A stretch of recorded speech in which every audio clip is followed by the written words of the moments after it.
Hey guys, let's be real. So they've told us that the American dream was for everybody, but data tells a different story.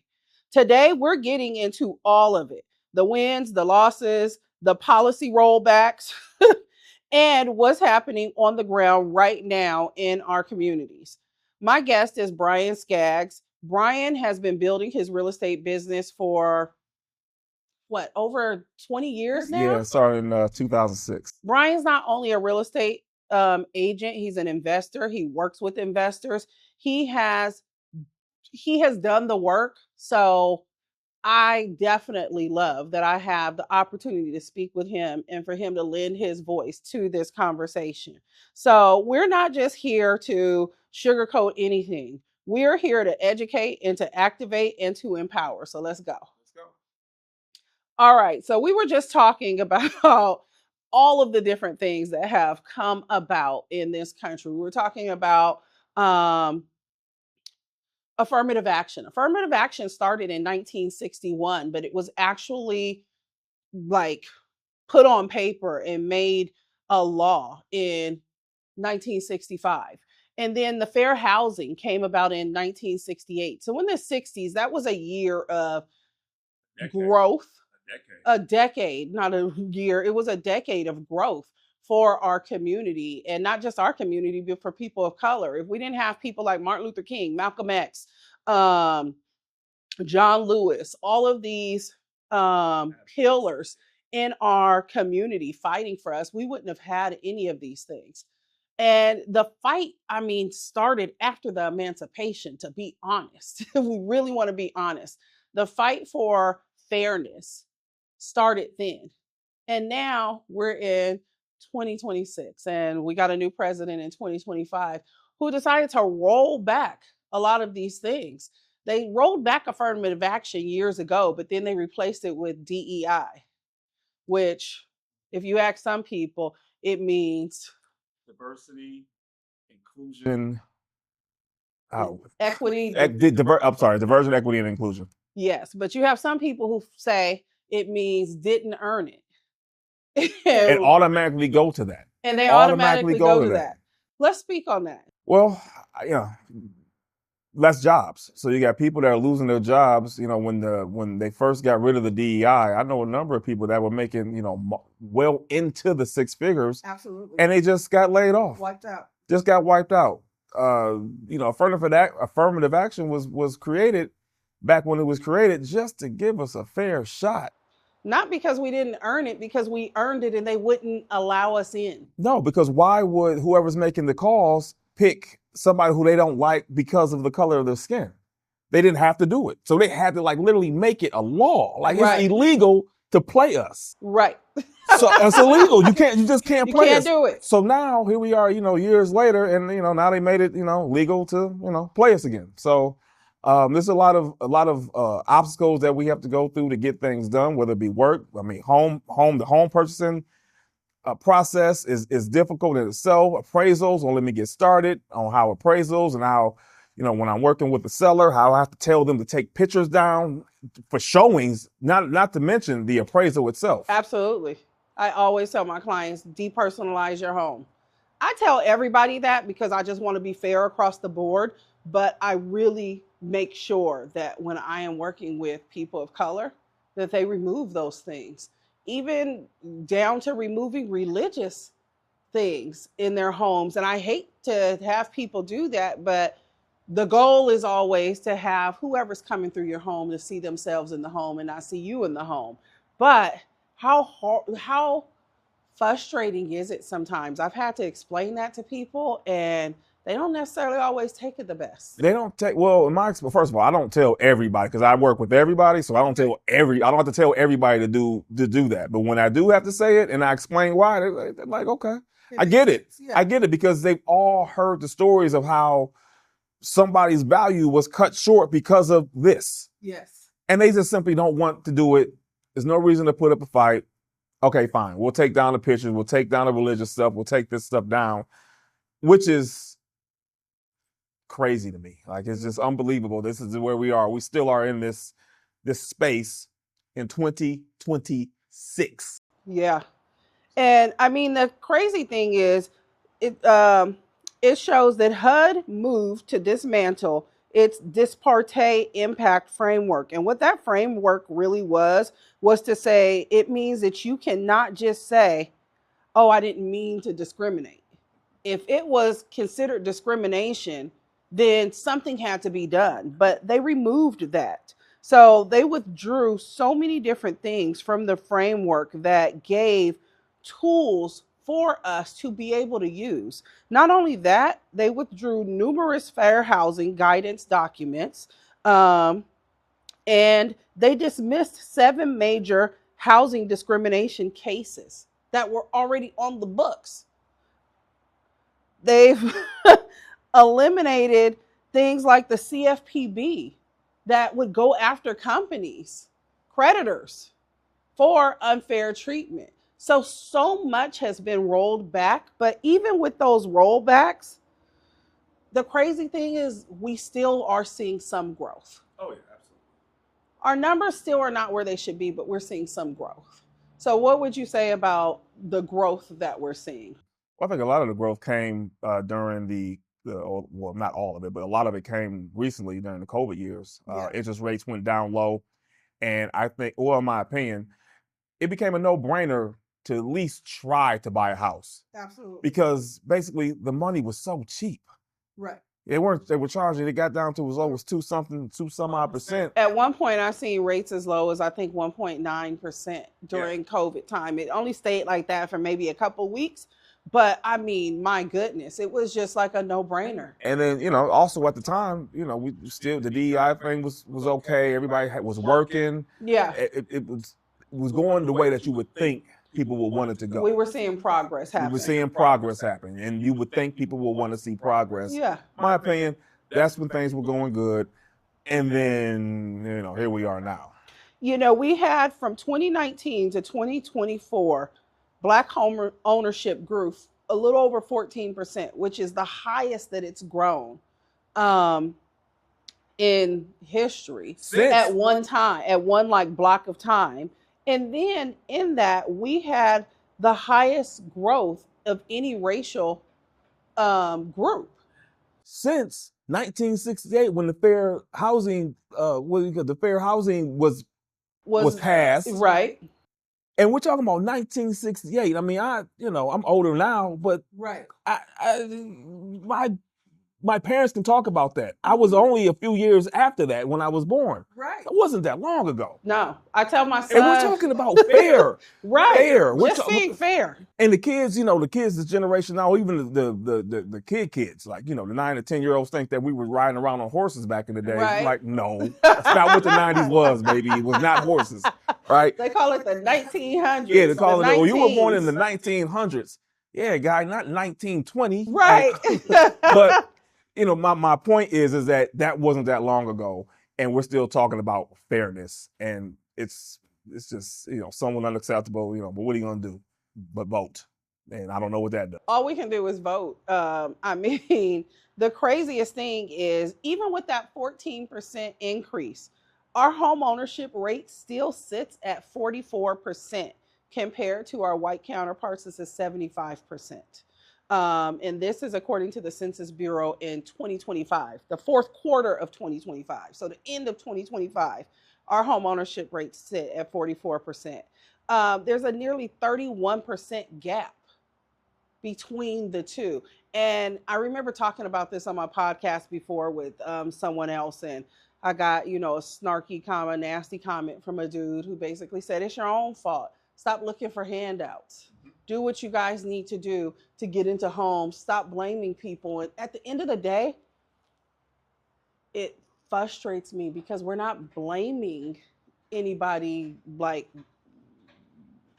without cause. Like, there are examples. There are things that are done that cause us to place I don't know if I would use the word blame, but to put the onus on them to do something.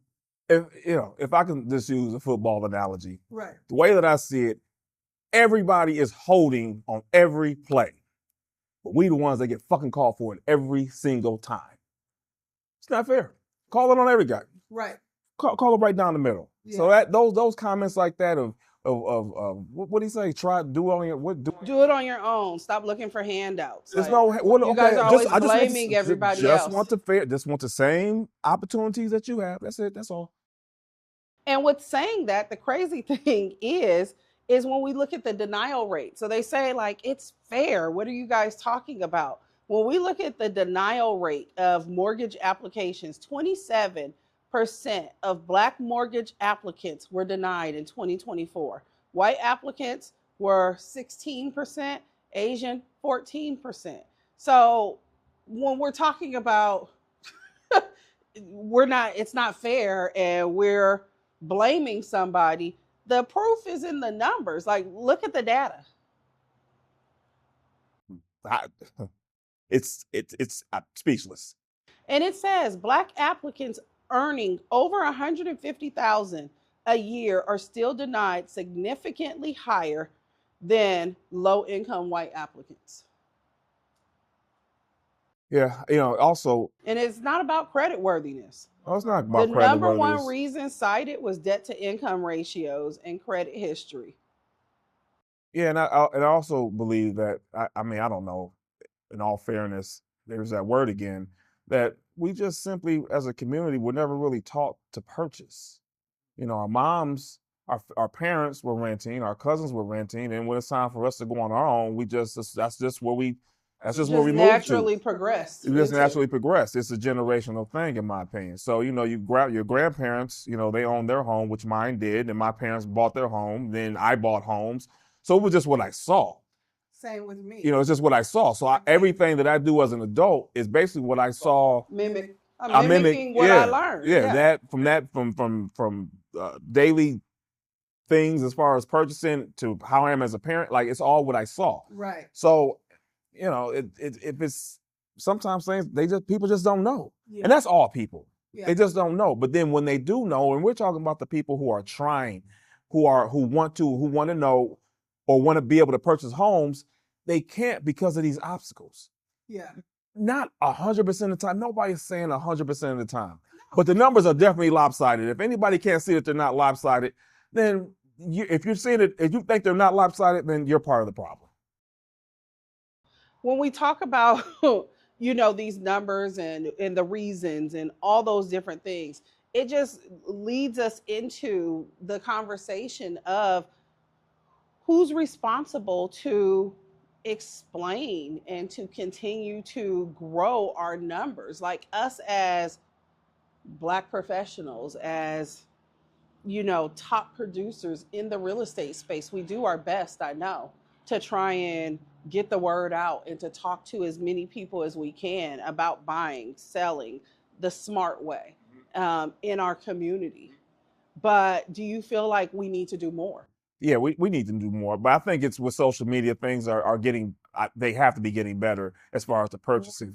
More information that's out there. But I think the new problem is going to be over the next years, decades, whatever it is going to be this trust situation. And people not putting their homes in a trust. Mm-hmm. And thinking that, well, my mother left the house to me, but there's no paperwork saying that it is. Now you're in probate for the next however long, paying all this money. So I think that's going to be the new problem coming up. Absolutely. Or compound what this problem is. And let's talk about the trust situation, because I just did a seminar on trust with an attorney, Charlene Ursher, if anybody, needs an attorney. And she was talking about, the importance of putting your trust together. So many people think that it's information that's kept from us. But I feel like on a higher level, tell me your thoughts. On a higher level, I feel like it's more of a class issue more so than it is a racial issue. Yeah. Because when you look at who actually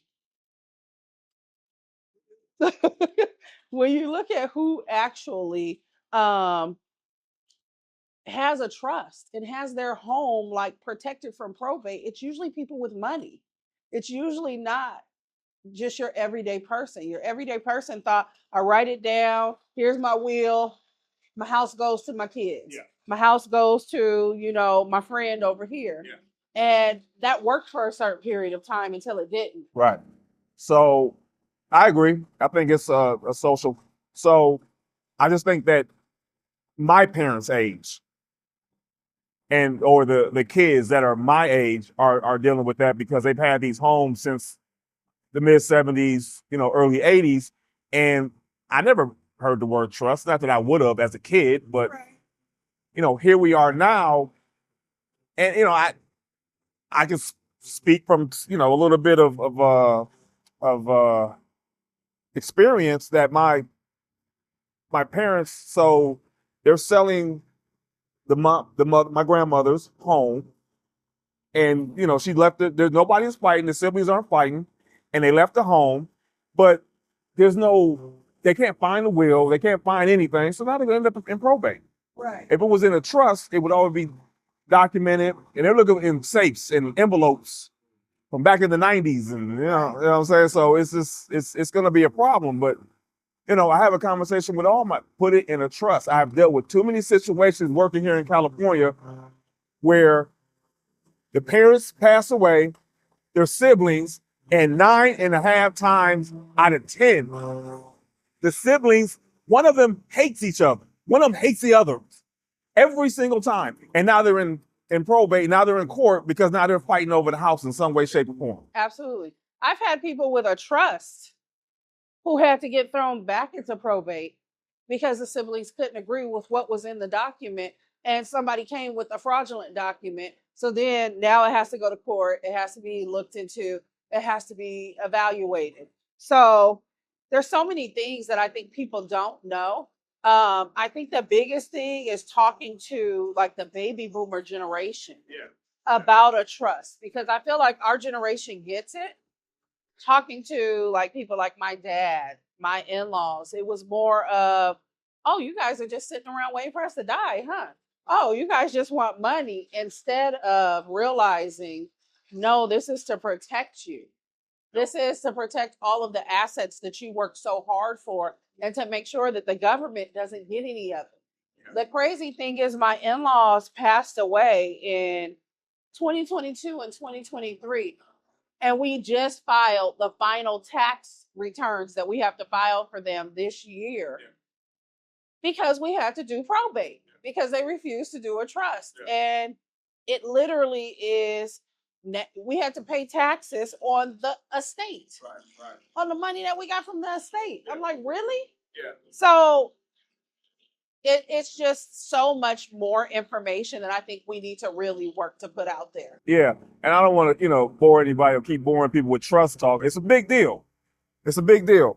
But I do believe that it's a finance problem, or what did you say? It was it's not racial. It's not a racial thing. It's a class. It's a class thing, and I think that like somewhere like California, where it's such a melting pot, word of mouth is easier. It goes around. Where I'm from, so it's not a melting pot.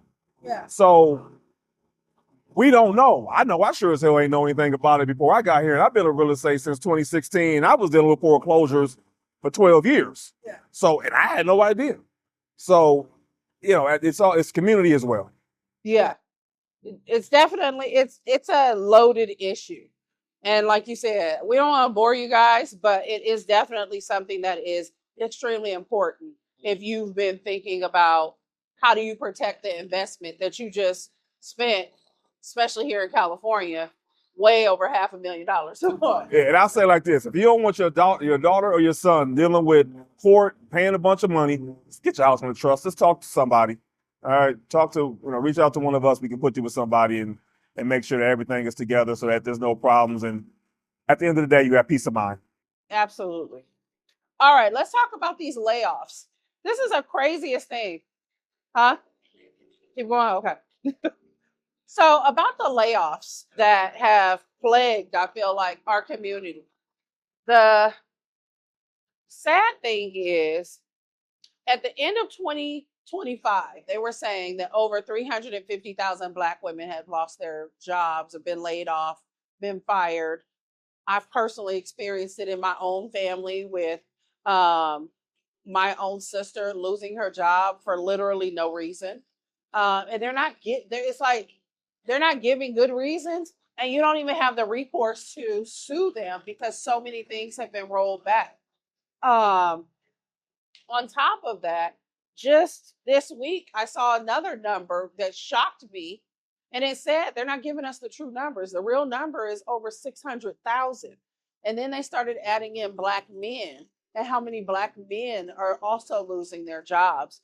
And so I feel like that is going to possibly hurt and affect the growth, that 14% growth that we've had.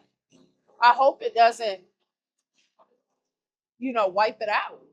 But I definitely feel like there is going to be some volatility in the Black homeownership numbers just because of this. What are your thoughts on that?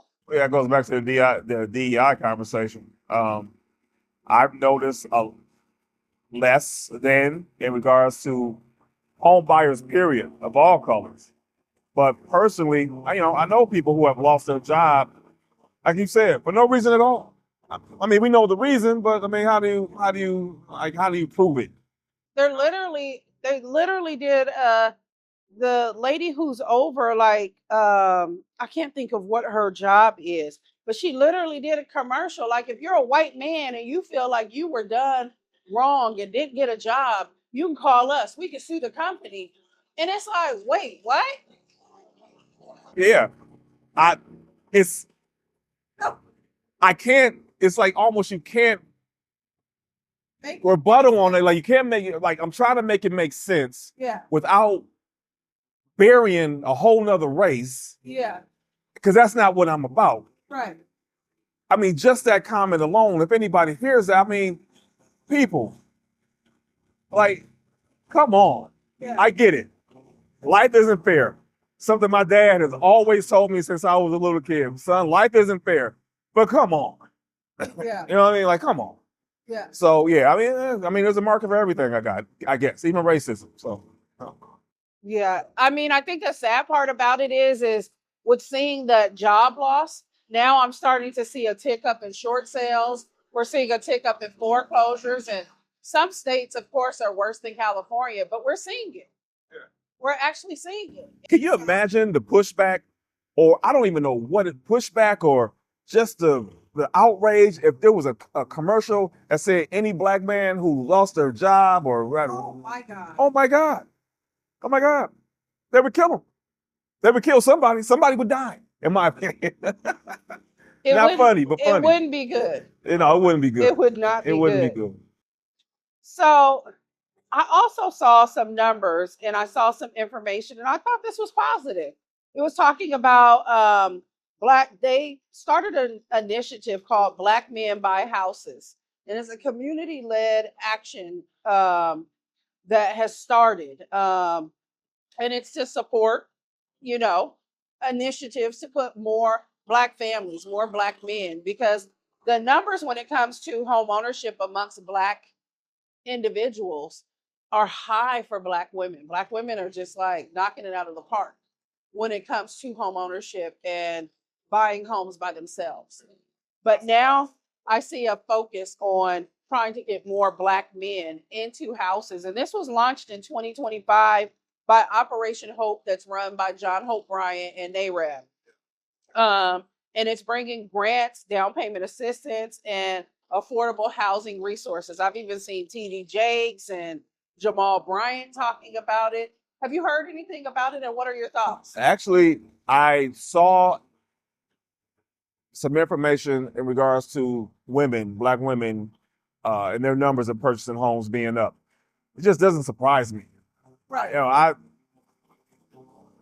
I've always, well, at least as long as I've been in business, every partner that I've had, and I tend to always partner with Black women, women, period, but Black women, why more than others because of where I'm from, it just always runs so smoothly. Yeah. Everything just goes so good.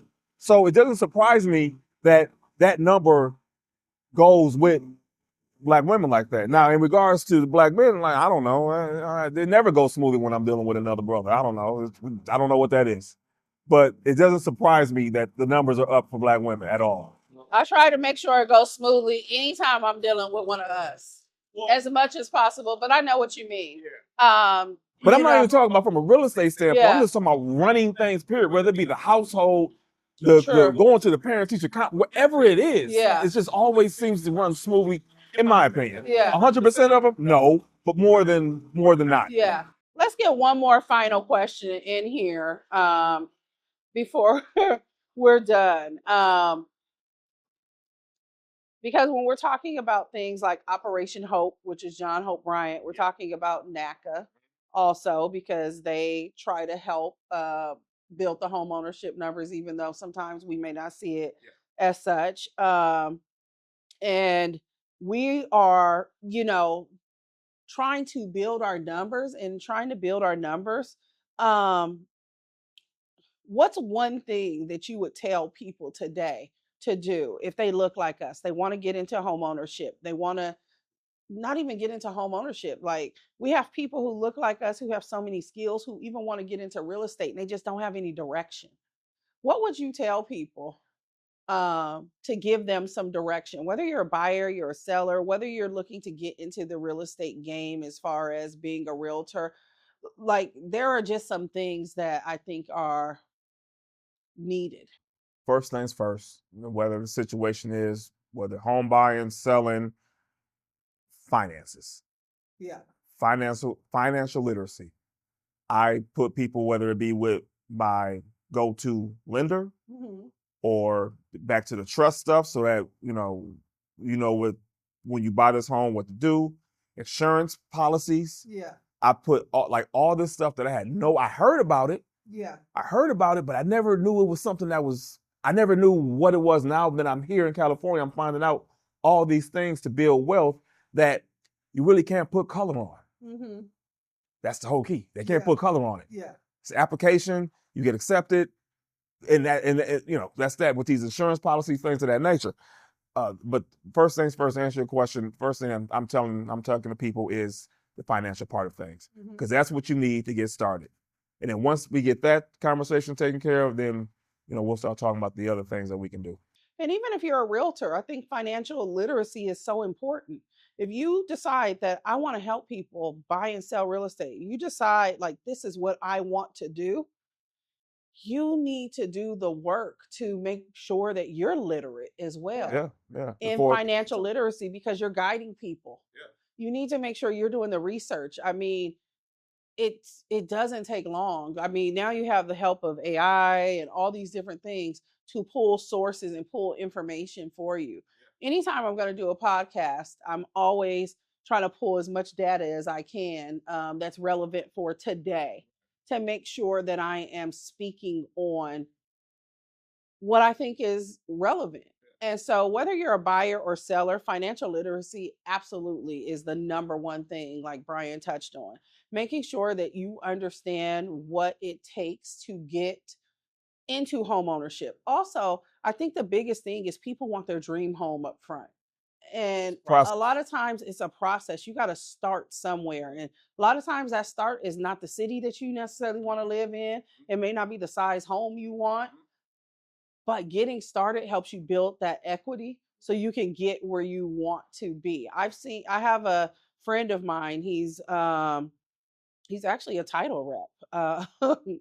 And this guy has literally, I think he's on like his fifth or sixth home, but he literally is like, I just kept moving up, just kept inching up, just using the equity to keep, wash, rinsing, and repeating. Now he's getting ready to sell the house that he's in and move out of state, but he's cashing in on something so great that he's going to be able to move and write his ticket. Yep. So, I mean, that's what it takes. And I think a lot of people they want the shiny penny. They want the shiny, the crisp dollar right up front. They don't want the tarnished penny. Yeah, no, they don't want to go through what it takes to get there. So even if you're trying to become a realtor, you have to do what it takes to get to where we've gotten. Yeah. It's not going to happen overnight. It's not. Nobody is coming to save you, as I always tell my son. Like, you got to save yourself. In this life that we live, like, you have to make it fair for yourself. We can talk about all this data, we can talk about all these numbers, and they are true. And the data is alarming. It doesn't lie. The policy rollbacks are real. The challenges are heavy, but you can still do what you want and you can still meet those goals and those aspirations, but you got to put the work in. Got to put the work in. Yeah. So as we close, I'll just say the dream is not dead. It's ours to protect, though. And that's what Brian and I choose to do. We're like the gatekeepers. Isn't it? It's not just us, it's a whole community of us out here.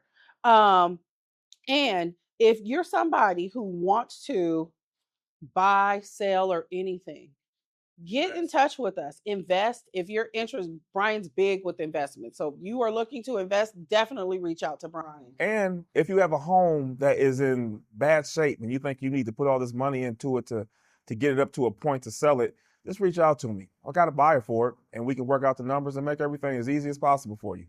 Absolutely. You guys, please like, share, and subscribe to my page, Media with Myiesha. This has been a great sit down, Brian. Thank you so much for sitting down with me again. We got to do it again. I might have to bring Brian on as like, consistent, co-host here with me, because I think we have the real conversations that sometimes some of us are scared to have. So if you're looking for a real conversation and you're looking for the real deal, don't forget to like, share, and subscribe to Media with Myiesha. Until next time.